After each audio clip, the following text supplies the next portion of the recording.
Hi, I'm Bohjalian. I'm about to show you how I make the sausage, or how I write books. My day begins always with an 8.4-ounce can of sugar-free Red Bull. Not kidding, I really drink this stuff, not a testimonial. Come with me into my library here in Vermont.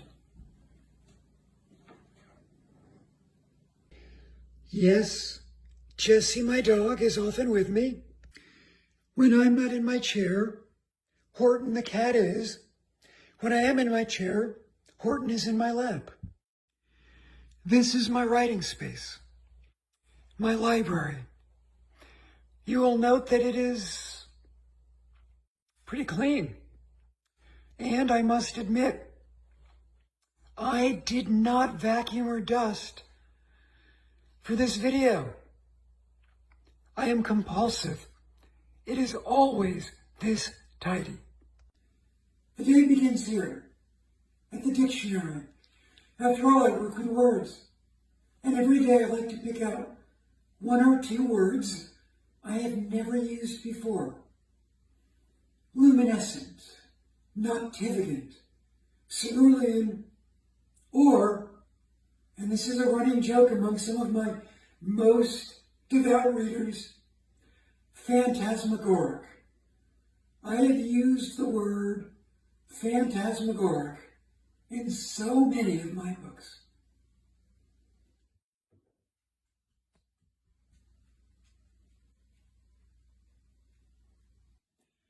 Once I've been to the dictionary, I then go to my desk and I watch movie trailers. This is the movie trailer for one of my favorite movies of all time, Alex de Moraes' Birdman. The reason why I watch movie trailers is these impeccably produced 2 and 3 minute videos instantly catapult me into a particular emotional place. And different videos help me with different scenes. Sometimes I need trailers for movies that are heartbreaking. Sometimes I need trailers for movies that are comic. Either way, I'm likely to have my muse Horton in my lap and my buddy Jessie in her dog bed behind me.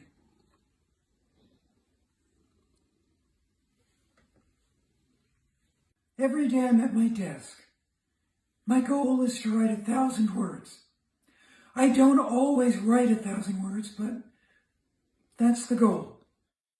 And I begin by rewriting the last 250 words I wrote the day before.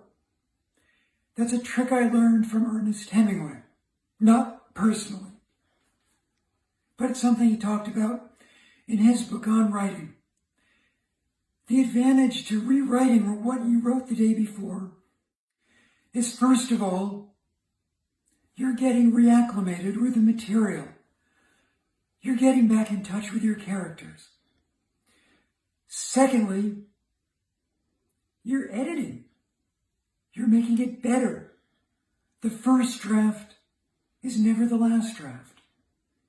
And third, by rewriting what I wrote the day before, it's like I'm a plane on a runway, and I'm gathering momentum for liftoff. Now, I never know where a scene is going when I begin. I've only the vaguest idea. I depend on my characters to take me by the hand and lead me through the dark of the story. In addition to all of the books on my shelves, there are 3 very important sets of books beside my desk. There are the books I've amassed for whatever novel I'm writing, research. My most recent novel, Hour of the Witch, depended on having access to a lot of information about Puritan theology and, yes, witch hunts. My 2022 book is set in 1964 in Africa, so I have many books that helped me in that regard. And then I'm kind of old school. There's my Dictionary of Metaphors, my Paper Thesaurus, my Describer's Dictionary, and my baby name book. I need all of them. My research often demands travel.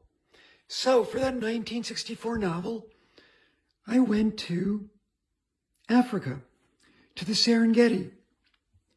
And it was given to me by a Maasai gentleman I met while traveling because it is used to herd goats. And I brought it back with me as, well, a reminder of the beauty of the Serengeti and my experience there. And this, of course, is my desk. And all of those books you just saw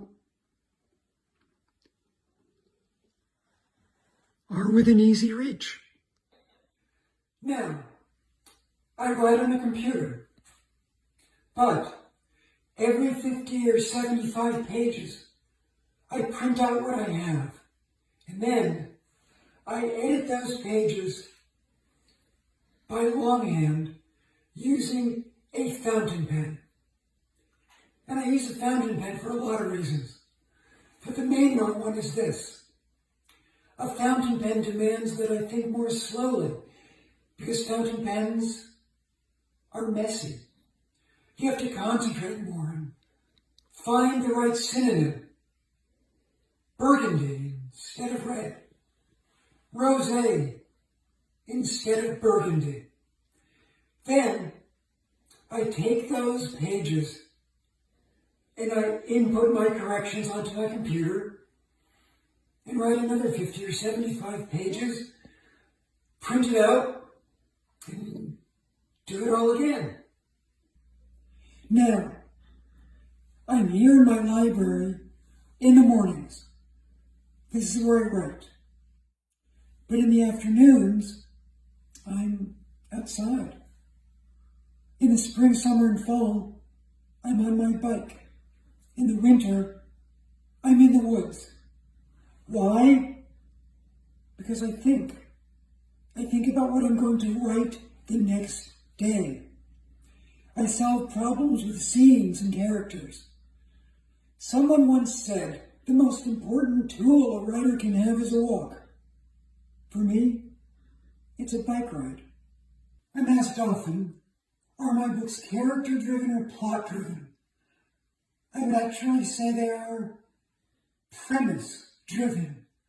Character matters and plot matters. Perfect example? The flight attendant. Here is the elevator pitch for the flight attendant. Alcoholic, hot mess of a flight attendant picks up the passenger in 2C, wakes up the next morning in his sumptuous hotel suite, rolls over with the mother of all hangovers, and he's dead.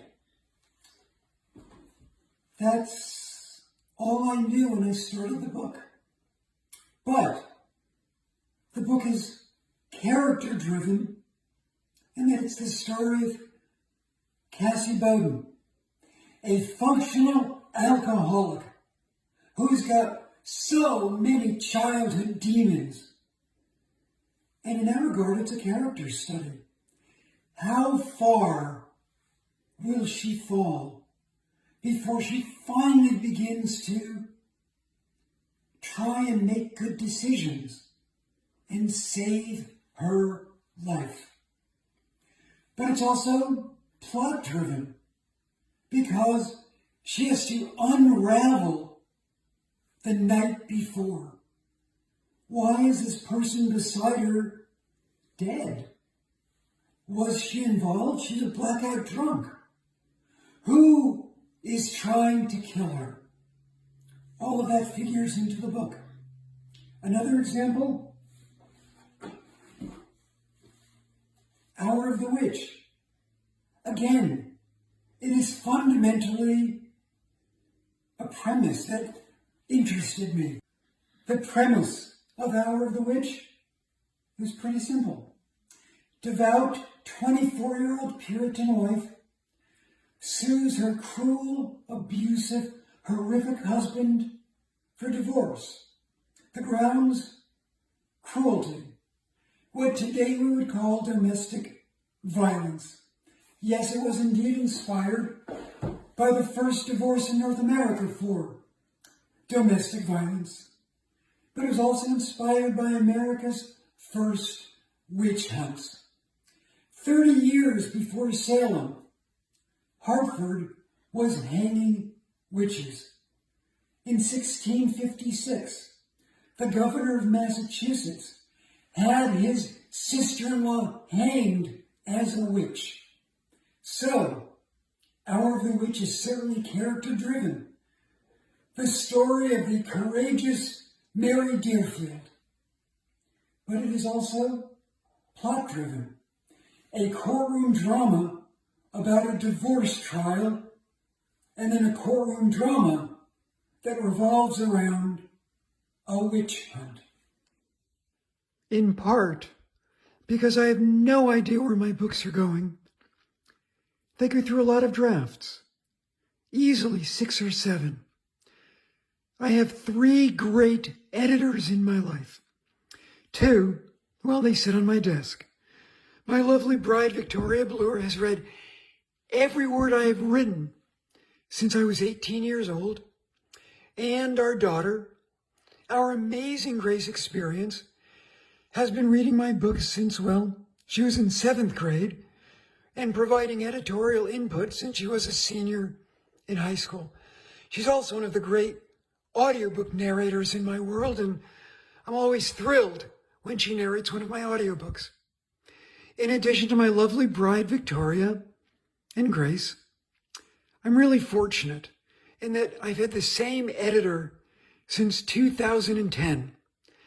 Doubleday Knopf's Jenny Jackson. All of these women weigh in on my books and make them a lot better. These 3 wonderful readers provide editorial guidance, sometimes that is macro. A scene isn't working, or they want more of a particular character, and sometimes it's micro. This is the manuscript for my 2022 novel, and all of these post-it notes are small changes I'm making. Sentences, words, and often it's guidance. In short, it takes a village to get to a final manuscript. Do I ever give up on a novel? I do. I think it was Bill Gates who said, successful entrepreneurs know when to cut bait on a project. And I've published 21 or 22 books at this point, but there are at least 6 or 7 others that I've started and never finished, or in 2 cases, finished and never published because they just didn't work. And I never want to disappoint my readers. Whenever I publish a book, it's the very best I can do. Now, that doesn't mean that it's necessarily a great book. I know that some of my books are a lot better than others. But when I'm writing the book, what brings me to this chair at 6 or 7 in the morning is the idea that I'm energized and passionate, and I love what I'm writing. Because if I don't love what I'm writing, there's no way I can expect my readers to love what they're reading. I mentioned earlier that it takes a village to write a book. It also takes a village to publish a book. This is the galley of the Hour of the Witch. When the carton of galleys arrived, I was gobsmacked. The thrill never wears off, nor does the gratitude. I am amazed at the people who take such good care of my work. The people at Doubleday Marketing were so brilliant. John Pitts and Judy Jacoby. The people in publishing and publicity. Todd Doty, Elena Hershey, Bill Thomas. The paperback team at Vintage, I love paperbacks. Suzanne Hers, James Meter, Anna Kaufman. The people in audio, such as Kelly Gilday, has been producing and recording my books, well, forever. All of the folks at Penguin Random House Library and the teams at Sales. Whenever I look at a book in a bookstore, whether it's one of mine or somebody else's, I always think to myself, the number of caring, compassionate, and really, really smart people it took to make that book happen. In addition to Victoria Bluer, Grace Experience, Jenny Jackson, and all of the people in marketing at Doubleday Knopf, I also have to give a shout out to Brian Lipson and Deborah Schneider. Deborah and Brian are my agents, and they provide so much invaluable counsel and keep me sane. Every novelist depends on their agents, and I depend on Deborah and Brian. Do you remember the character Tom Hagen in The Godfather, the consigliere? Well, the two of them are my consiglieres. So in addition to thanking all of them, I want to thank all of you, my readers, who allow me to do professionally with my life what I love, to write. Cheers.